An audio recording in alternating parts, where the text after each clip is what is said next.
In this episode, I interview Carl Boutet, an expert in e-commerce and retail innovation. Carl discusses his passion for teaching and his involvement with the Retail Innovation Lab at McGill University. Carl also explored the e-commerce trend in Asia, including the rise of shoppable video, live shopping, and the integration of digital and physical experiences. He highlights the importance of transition to a cookieless world and the opportunities and challenges of the retail media. In this conversation, Carl also discussed the role of artificial intelligence in retail and the concept of the Retail Relevance Index. He also shares insight from his book, The Great Acceleration, which explores the impact of the pandemic on the retail industry. Tune in for another insightful episode about retail innovation and sustainability initiatives.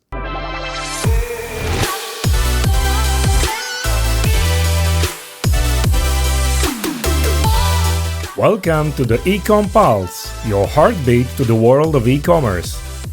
Join us as we meet industry leaders, innovative entrepreneurs, and passionate professionals who are at the forefront of the e-commerce revolution. From groundbreaking technologies to marketing magic, Ecom Pulse is your insider's guide to all things e-commerce. So plug in, gear up, and get ready for a pulse-pounding journey into the heart of e-commerce.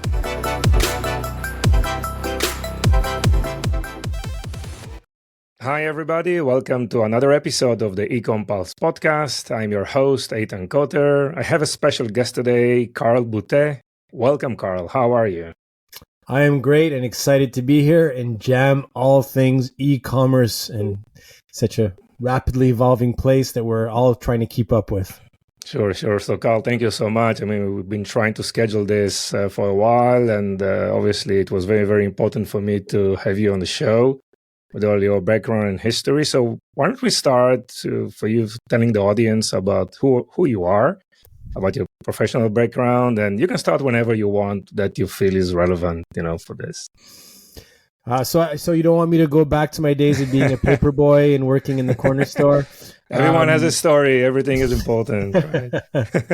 I guess my real retail, although I did have quite a few project or jobs before that, but I guess my real retail career started with my own national retail project across Canada, launching the first wave of wireless, and how that sort of extends into our conversation possibly today was one of those projects within that time, which was launching Cantel with Price Club, which is now Rogers and Costco.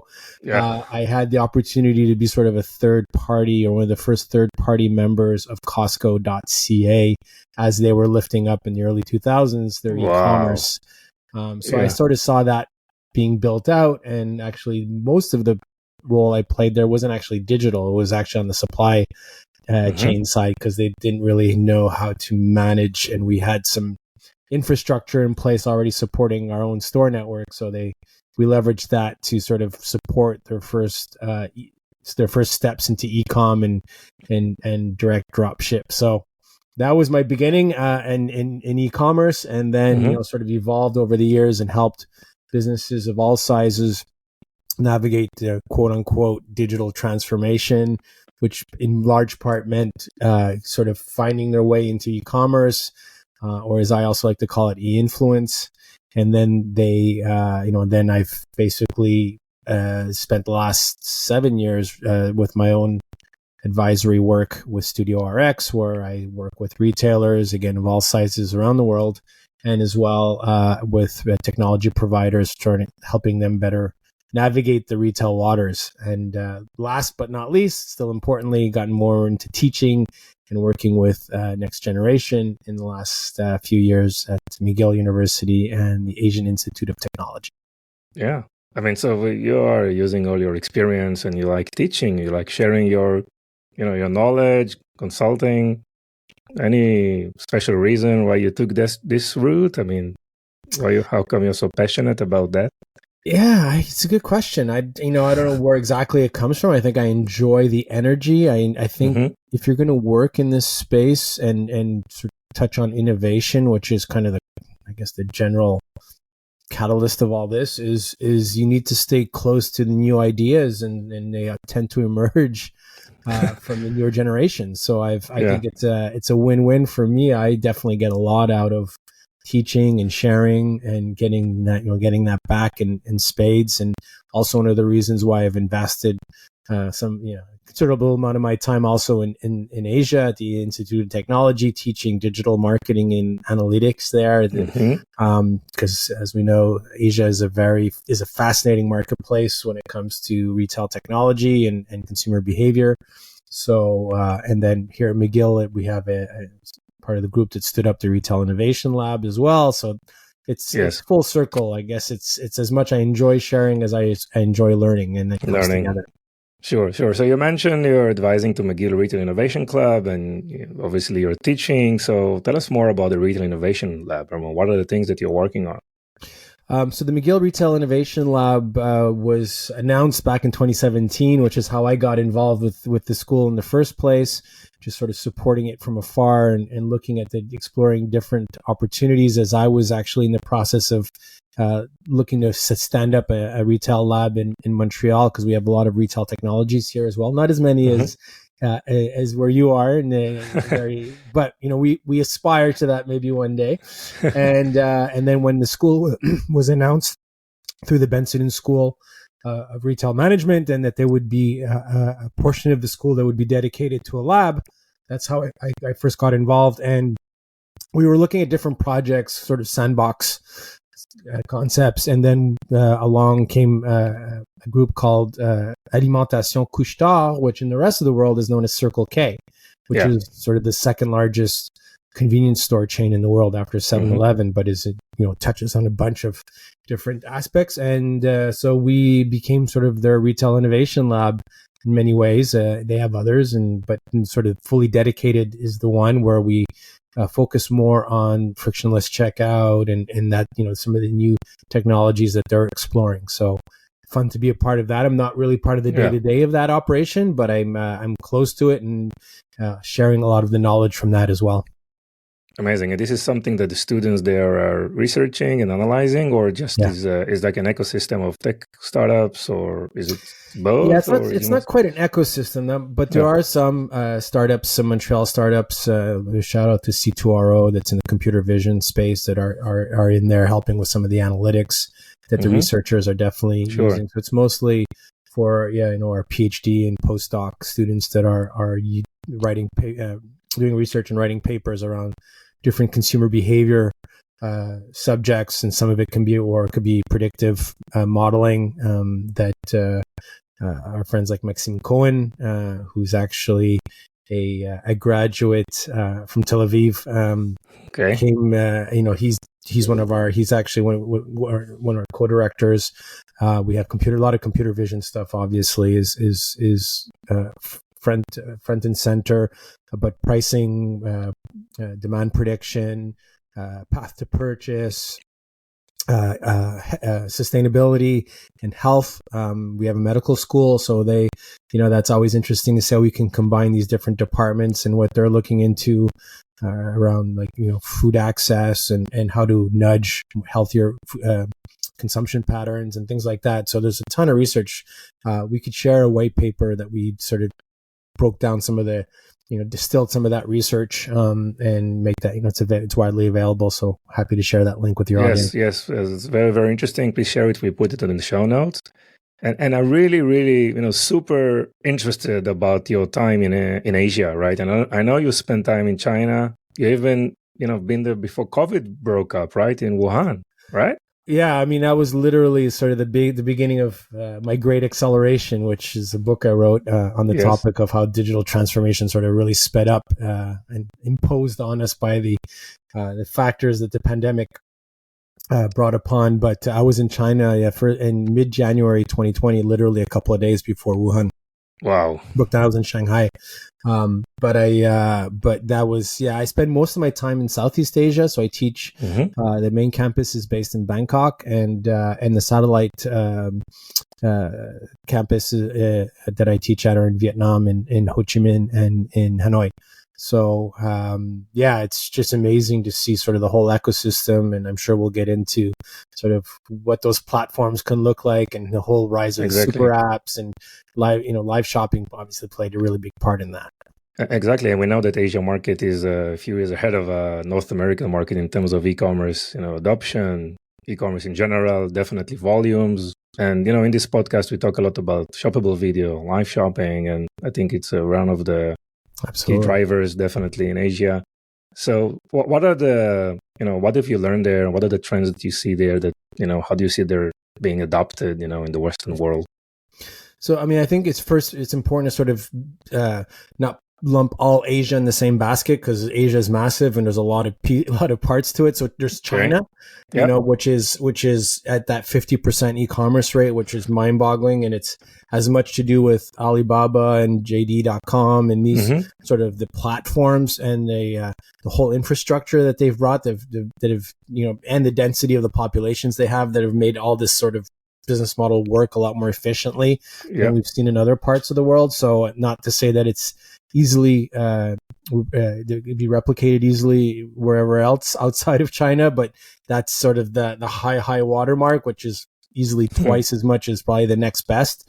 Then you have the rest of Asia, which is, I guess we could qualify mainly in under the emerging markets framework, which is fascinating. I've also paid a lot of attention to those, and Latin America, Africa, but I had got this opportunity to spend more time in Southeast Asia, which allows you to leapfrog certain elements. So take a lot of the lessons learned that the quote unquote developed countries have worked through over decades and sort of just jump right to best of breed. And we've seen things like with Shopee. In Southeast Asia, which is a shopping super app, obviously Lazada as well. That's part of the Alibaba ecosystem.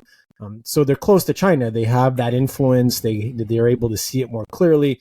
Now, what needed to catch up are the logistics and the payment processing and all the other sort of connective tissues of e-commerce that are in the background, but are crucial to making even the sexiest of technology work, right? If I could have the best go-to-market e-com technology, if I don't have the back end to support it, it becomes really, really troubling.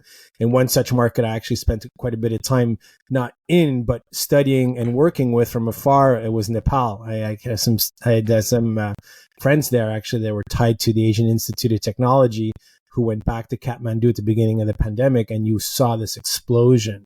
When I talk about great acceleration, this was definitely one of those markets where, for example, digital payment just went through the roof. It was pretty much non-existent before the pandemic and had to rapidly catch up and again go best of breed with companies like Daraz, which is another e-commerce platform that's part of the Lazada ecosystem for emerging markets. So you witness all this with the logistics and everything else. So the platforms, is for them is sort of the easy piece. It's everything else in these massive populations. Obviously, Vietnam's 100 million people, right? So these are big markets with big numbers, a rising middle class too. That is a big piece of why e-commerce has risen so quickly in China. Yes. I'm sure like in the US, right, North America, you see different communities around different, apps, right? So you have any brands who want to distribute today, you need to take into consideration, the Meta application, right? And then TikTok and you have Amazon and of course all the different marketplaces, and you have, the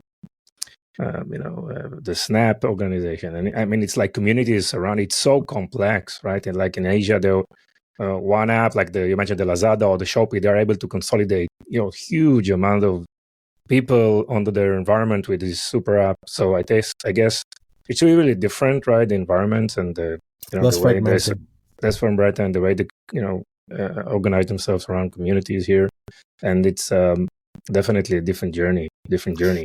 It's a different approach too, because I think here one of the reasons, especially when we think about the marketplace approach with Amazon or even using Walmart or Tesco, or depending on different parts of Carrefour of the world you are, you almost feel like there's a bit of a holdback, because you're like, I'm supporting my competitor in some ways, possibly, right? Especially if I'm a retail brand, or I want to be careful because there's been a lot of pushback on. Well, we see Amazon in front of the Department of Justice in the U.S. and we're on some anti-competitive issues. So we want to, the brands are a bit like, well, shouldn't I? Whereas in China, Alibaba doesn't, it's a platform. It doesn't compete. When you talk about the super apps, obviously, WeChat and the whole Tencent ecosystem is you can't live without that in China. Or so the WePay, Alipay, all these things, but they're not seen as competitive. Shopee, the same thing in Southeast Asia. They're just seen as platforms, sort of like Shopify is seen, here in North America. They won't go out and start selling their own products like Amazon will, or private label products like, the Walmarts and everybody else too, that could leverage that data. So there's always a bit of a back and forth now. Snap doesn't have that, Meta doesn't have that, Google doesn't have that, but they were so fragmented again that there's sort of this need to sort of tie that all together and make it easy for the brands to quickly reach those customers without having to go through each channel individually. Yes, correct. Right. Specifically, if you want to elaborate more on the shoppable video, right, opportunity, and obviously, I'm differentiating between live shopping and let's call it, video commerce, right? I think it's a different thing. There's a different opportunity and market characteristics. So, being there both in China and Southeast Asia, and obviously living in North America, how do you see, the transition from Asia to the Western world by all these, shoppable tools? Yeah. Yeah, especially China. Southeast Asia is quite high as well. I think, there's the whole entertainment aspect that is big and sort of the reflex. I think we tend to use e-commerce more as a utility in the West. Like we see it as sort of a very convenient, easy way to make impulse purchase. Yeah. Whereas in the East, or especially China, it's sort of, I want to be entertained, so I'm going to kind of go through these channels, be it Tmall or Shopee Video or whatever, that will sort of inspire me and make it a lot more interesting. As much as I might want to watch a TV show, they'll watch shoppable video as a way to be entertained, and then the consumption will sort of trigger off of that. So that's why you have these KOLs, right, that are these key opinion leaders that are massive in these markets that are drawing crowds. I remember a statistic in China where, I think this is already 2 years ago, where the top KOL was generating more revenue than Carrefour was at the time, when they're the largest foreign platform in China, right? Yeah. So one influencer, obviously with a massive team behind them, but could generate that kind of revenue. So there's clearly a place, and I'd like to get the conversation maybe even towards something I've been calling iCommerce for a while, immersive commerce, because I think there's this catch up too around the technology and the tools that we need to make this also more of a reality. Yes. But there's definitely a trend towards more immersive, richer content, more dynamic. I think, we're thankfully starting to get away now from the 2D sort of static web page e-commerce into something, hopefully it's a lot more exciting. More 3D, more immersive type of experience, right? Yeah. Exactly. And also, you see the efforts TikTok are making, trying to, push, North American, consumers to push. Initially, they were trying to position themselves as an entertainment platform, then obviously as a search platform. And I think they've been very successful in both. But now they're claiming that every video in TikTok can be shoppable, right? So, is it too much? Entertainment is more kind of a lean back type of experience, and actually making a purchase is more, energetic or lean forward type of experience. I think this, use cases of human behaviors that needs to be proven, right? Yeah, TikTok is been on everybody's lips for the last 12, 24 months, especially in North America, where they've been trying to make entry into the market. I believe they're probably underestimating the logistics component, because they're trying to set up sort of their own 3PL system and partner with different logistics companies. And it's hard. That's one piece that Amazon clearly has nailed. But they're missing the whole inspiration part, whereas TikTok is all inspiration.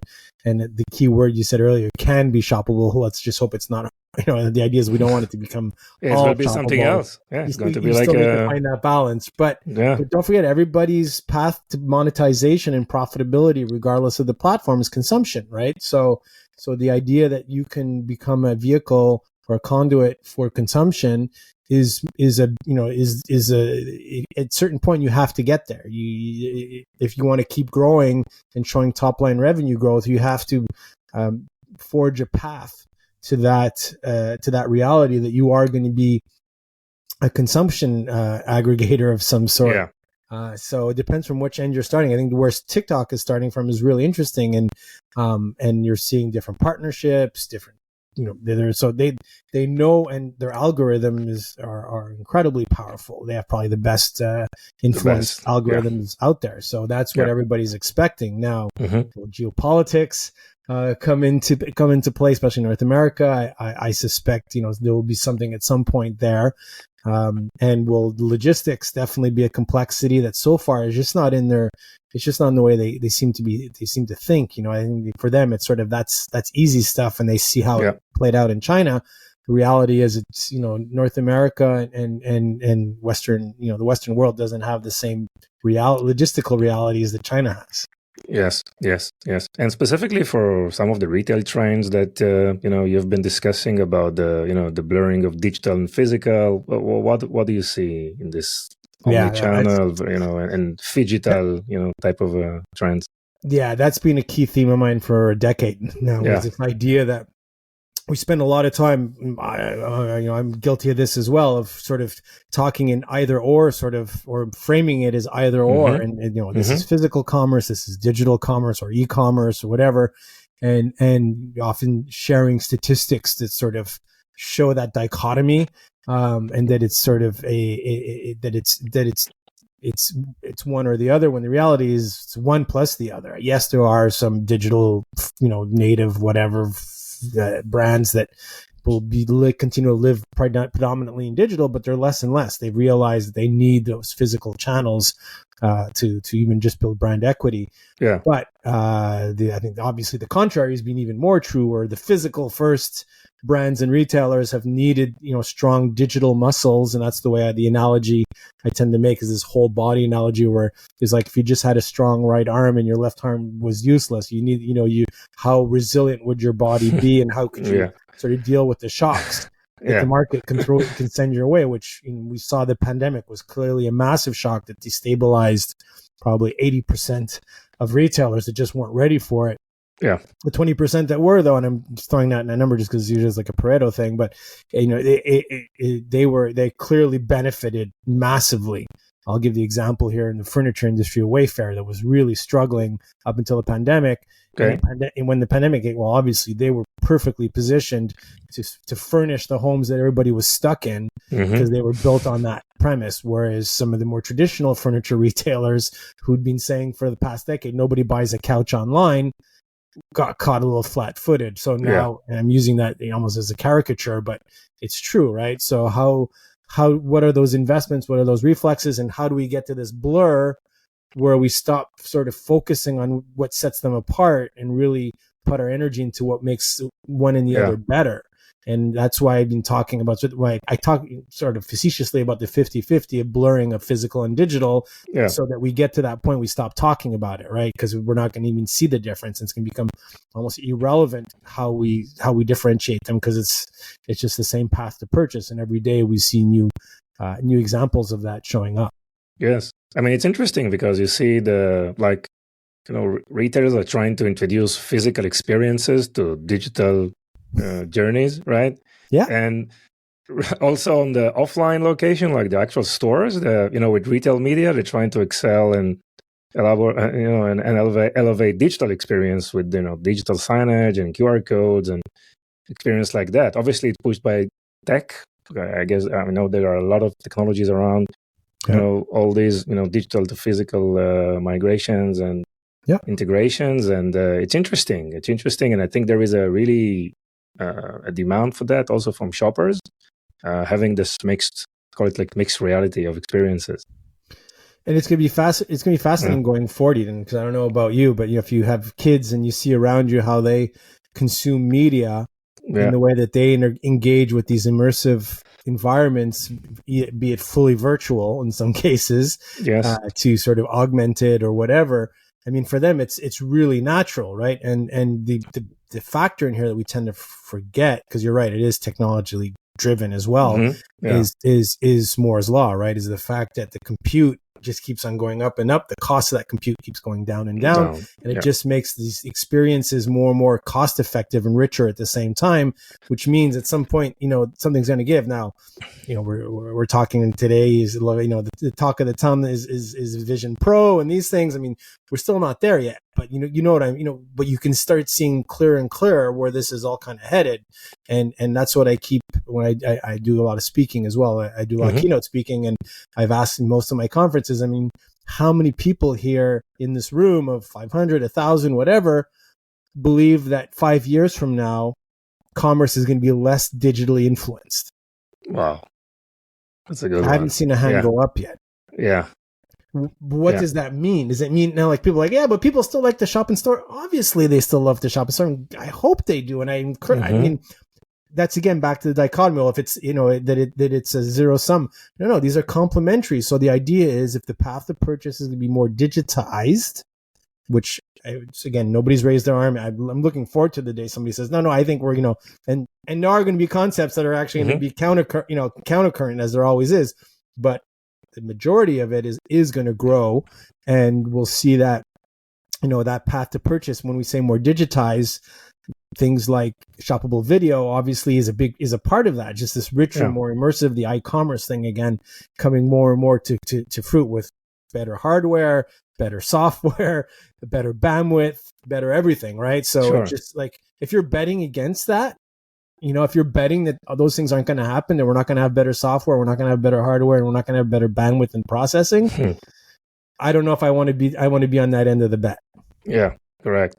I mean, there's another version, interesting use case for that is like social shopping. Again, not purchasing or in the social networks, but inviting your friends to purchase together with you in kind of a immersive environment. Shopping, that's a great point. I mean, at the core, shopping, especially the way we've seen it in the last 50 years, since sort of the rise of the middle class and having more leisure and time, is very much a social activity, right? And that was one of the pushbacks when people were sort of talking about, well, e-commerce is going to eat the world, is like, well, people like to be together. People like to shop together. So is there going to be these, is technology going to facilitate that in the way that my kids are coming together virtually with their friends and doing things virtually? Are they going to be doing more of that? I mean, I hope they're still going to be physically getting together as well too. God forbid that everybody stays in their basements and this turns into Wall-E. But it's more the idea that, again, you can't bet against the technology, and it's sort of irrelevant, because as the technology becomes more and more a part of our being, like, we don't want to get too sci-fi here, but as the thing sort of, the glasses get better and the audio gets better and everything becomes more contextual. I mean, I think, and we haven't even used the word, I think we're probably the first podcast in the last 2 years not to use the word AI in 10 minutes. And metaverse, maybe. Yeah. Well, I said VR, so I was sort of, a little metaversey there for a second, but I mean, you can't completely discount all that. So, I'm not suggesting that it's all going to be, and there's going to be some really cool farmers markets out there. They're going to basically not even allow you to walk into them with any sort of digital device on you, because they want you to live some sort of very organic experience. But is that going to be the majority of what we're going to be living through in 5-10 years from now? I don't think so. So, Carl, I mean, we're going to a cookieless world where there is like a dramatic shift, right, in the way advertisers are targeting. And obviously, the online retailers are able to provide this first-party data. And the retail media is emerging. It's a real, business and opportunity these days. And massive. I mean, how do you see these two, dramatic shifts are, evolving? Yeah, I mean, we've been talking about preparing for Cookieless for some time now, and it's funny because it doesn't seem like the sky has fallen yet. No, I mean, you see Facebook ads are, I mean, it's growing. I mean, in the latest, report, analyst report, I mean, their overall revenues are increasing and post Cookieless world. So interesting. Yeah, well, I think right now for Chrome, it's less than 5% that they've actually pulled the cookies from. So it's not all done yet. But let's use that though as an incentive and an important one to drive sort of the first party data behavior that we've seen with the rise of actually rich loyalty programs, not just I'm collecting your data and giving you a irrelevant coupon in exchange. Like, let's get some really good reasons to offer and collect that first party data. So that is definitely part of it. So the platforms, you're right. I mean, I think that's a trend we don't want to get away from. I think we want to make sure that we're delivering on that value and collecting the data that in a way that it's safe and respects all the sort of contextual constraints, but that is still for both parties, for the brand and the consumer. And then how that sort of relates to retail media is that's going to be really fascinating to see, because again, Amazon's blown our minds, right? $47 billion. And you recognize that's the same revenue that I just gave you a furniture example earlier. You know that's the revenue of the largest furniture retailer in the world.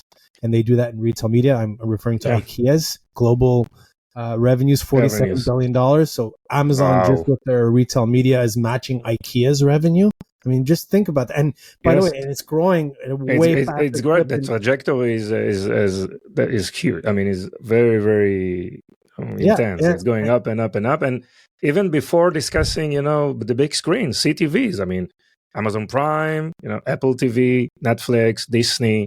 Yeah. I mean, how do you see the integration of these shoppable experiences? In big screen? Here's the thing. I mean, obviously it's huge, and it's going to be, when I talk about immersive commerce, this is all part of it, right? It's the idea that it's just going to be more native. It's just going to feel more organic. It's just going to, work its way through in ways that are more interesting, quite honestly, and into our lives. So that's the upside. I think that's really important, and brands are going to have to be there. That's not an if. They have to be there. It's pretty hard to be a global brand today and not have some sort of retail media strategy with Amazon and Walmart and some of these. Like right now, you'd be crazy not to make it part of your book. Now, two things I'm concerned about, and maybe my concerns are overblown, but the first one is I want to make sure that it's not a tax. Because what I'm reading right now with Amazon specifically is it's like a pay to play. And now we even have with this Rufus AI thing, it's getting a little confusing, like what's what and all that. But I think brands are feeling like it's not, they're doing it not because they necessarily want to, but they have to. Because if they don't do it, if they don't invest, and that's part of that 47 billion and the 15 billion, by the way, just in the last quarter. So if they keep tracking at that, I mean, we'll see that number obviously go up, way up still. So the brands feel like it's almost being imposed on them, which is an issue. The second one, and this is probably even more true in physical space, because we talk about retail media a lot and very much in a digital landscape. It's a digital asset that's going to also be, back to my blurring, in physical environments, right? So Walmart has more traffic, if you count foot traffic and digital traffic, than Amazon has. So they're going to want to monetize that. Yes. My second concern is making sure that experience, which is, shoppable video obviously has I think an advantage because the production quality hopefully will be better, but I don't want it to turn into a sports stadium with just logos all over the place that don't really add value. Just feels like a monetization play. So I want to make sure that they're rich and that they make sense. And I've spoken to some retailers about retail media, and they're sort of keeping their distance because they're worried that it's going to detract from the experience, the overall experience, where the merchandising teams and all have worked really hard to create these beautiful environments. And the retail media is going to feel sort of kind of crowbarred in because it's a revenue opportunity that they don't want to miss. That has to be done sort of strategically with the right intentions, but it's unavoidable because it's a revenue channel that Amazon and Walmart and others are going to be showing us now that you're going to just fall further and further behind if you don't do it. It's not like cloud. I mean, cloud, AWS was the only few companies that Walmart didn't spin up their own cloud business, but this they can do. So anybody that has some sort of captive market, and then will be interesting is the whole rise of the networks, the people, the aggregators. Yes. We'll see where they go as well. Yes. Oh, it's interesting. I mean, companies definitely are looking for the sweet spot, right? I mean, trying to maximize, let's say, income opportunities, but on the other hand, maintain brand, loyalty. Want to control. Yeah. I'll go back to my old friends at Costco. They've been very good at. They've had actually their own retail media network. They didn't call it that for a long time. Where there's all the content that shows up on their TV screens when you go through the warehouse. It's their content. They're not using, well, sometimes they'll maybe use a manufacturer's like 8K whatever demo, but most of the time they're sort of showing a lot of their own sort of productions and stuff. So I think you controlling that, making sure that you're like with shoppable video, you want to make sure that it's on brand, right? You want to make sure that you're not doing something that doesn't represent who it is you are, what you're about. So making sure you're not just jumping on the bandwagon without thinking through sort of the content quality that actually adds value, and there's just not one more opportunity to monetize your customer. Interesting times, huh? Oh, well, that's what I love. You talked about why I'm interested in next generation, but why am I interested in this? Why my energy for this sector comes from that, is the fact that it's always evolving. There's always new opportunities. They're not all created equal. They're not made for everybody, but there's some underlying trends you just cannot avoid.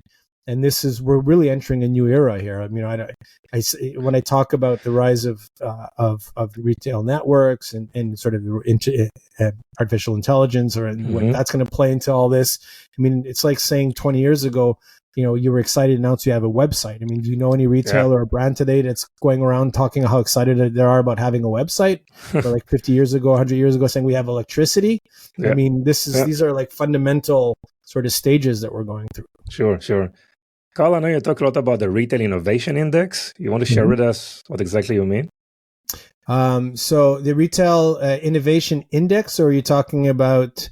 like the emerging business models, right? And the Retail Innovations Index that you mentioned.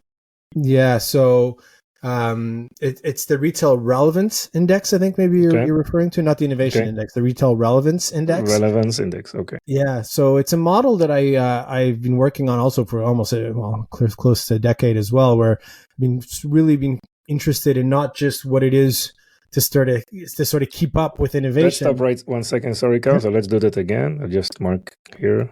Clip. So it's the Retail Relevance Index, right? Yeah.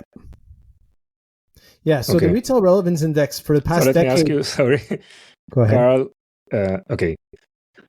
Carl, I know you talk a lot about the Retail Relevance Index. Please share with us what it really means. Yeah. So as much as I've been sort of studying and talking about the blurring of digital physical and how we leverage their emerging technologies to remain relevant in general to our consumer base and our target market, I also have been interested by the idea of what actually does relevance mean? Like, how do I remain relevant through the lens of differentiation? And the index basically measures 4 quadrants of differentiation, which was being inspired by some research done out of Wharton University at University of Pennsylvania by Professor Barbara Kahn, who sort of studied these 4 attributes. I've massaged that a bit. I've put some measurements behind it, and basically seeing these 4 attributes are pretty straightforward. They're price, convenience, delight, and purpose. So how are you differentiating, and how are you using technology? Back to this. What I was just saying about making sure you're not just throwing retail media out there because it's the thing to do. You want to make sure it's on brand. Well, part of being on brand is how do you differentiate? How do you remain relevant to your customer base in a way that's true and authentic to yourself? So the Retail Relevance Index, the RRI, is basically about measuring that, or even just using it as a perceptual tool to have discussions internally with senior leadership and say, okay, are we staying the course? Is this where we want to be? Do we need to shift the course? Do we need to add some attributes? Are we being overly penalized than others? So how do you think about price, convenience, delight, and purpose as ways of remaining relevant to your customer base? How audience can find more information about this index? I'm pretty present on LinkedIn, so I would encourage them to reach out on LinkedIn, and happy to share some more content. I wrote that book, The Great Acceleration, but I don't have it on any major platform. I usually keep it for my audiences, and so it's something kind of exclusive. But I'm happy if anybody's interested in learning more about the tool and how to use it, they can reach out to me on LinkedIn, and happy to give them more information. Carl, let's talk about the book, The Great Acceleration. Yep. I mean, I know you wrote it, and there is some a lot of insights and knowledge. Maybe you can just give us the highlights of what you wrote there and what's coming. Well, it sort of ties everything together, right? It mentioned the China January 2020. I'd been thinking about working on a book mostly framed in the Retail Relevance Index and that differentiation strategy.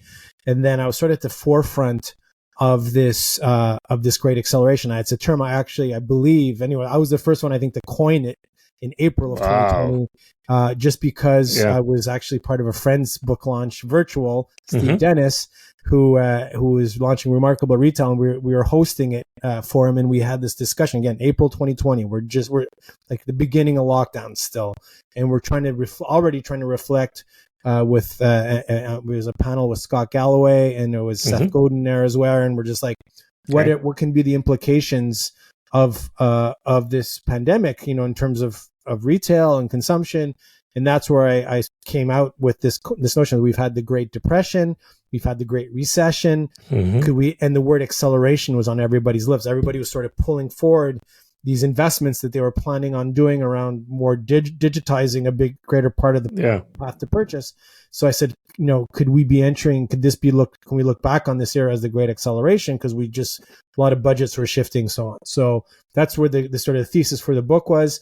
I didn't want it to just come from me. So I went out and interviewed a bunch of really smart people from all sectors of business, talking about how did they perceive the acceleration, from real estate to sustainability to technology, to obviously all being the common denominator being retail. And the subtitle of the book was The Race to Retail Resilience, because the idea was, okay, we got caught off guard this time. How do we not get caught off guard next? Because that's what I still am going around talking about. Is saying, this was a warning shot, and a brutal one that really rattled us to the core. But it doesn't necessarily have to be a health pandemic. It can be geopolitical, or it could be climate change. Like, there's a lot of these shocks that keep on hitting our organizations that we kind of got to pass on this last one, because nobody really saw it coming except for probably Asia, which were better prepared, especially China, although they didn't necessarily manage it perfectly either. But all to say that now it's like, if you're the CEO of one of these organizations and we get hit by something, it could be physical or digital. It can come from both sides. That's why the body needs to be strong. Well, this book was sort of written to sort of help them think that through. And we were charting a lot of different sort of impacts along the way, and not just looking at e-commerce, but sort of the ecosystems of, the click and collect and the different fintech sort of things that sort of rose from that. So it's sort of a larger picture. Now I'm working on the next book, which is going to be focusing more of sort of what are we not seeing from these emerging technologies, or what are we discounting too frivolously, like, the rise of e-commerce, where a lot of people sort of roll their eyes now and say, oh, well, here we go. Crypto, metaverse, AI babble. Well, listen, there's something in there. And if you're just, there's some things worth paying attention to, maybe not for the reasons that you think. Amazing. Carl, on a personal note, can you share with us something about yourself that most people in your professional network don't know? Well, you want me to get personal here?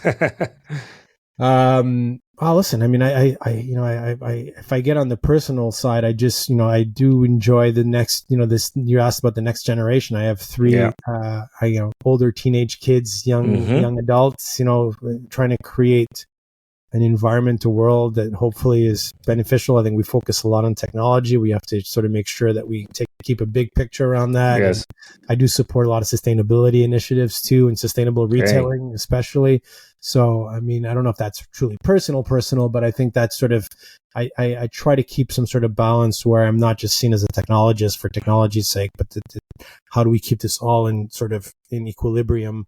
Back to the notion that there's no putting the genie back in the bottle. I mean, Moore's law is advancing, or whatever law it's going to become once that one tops out.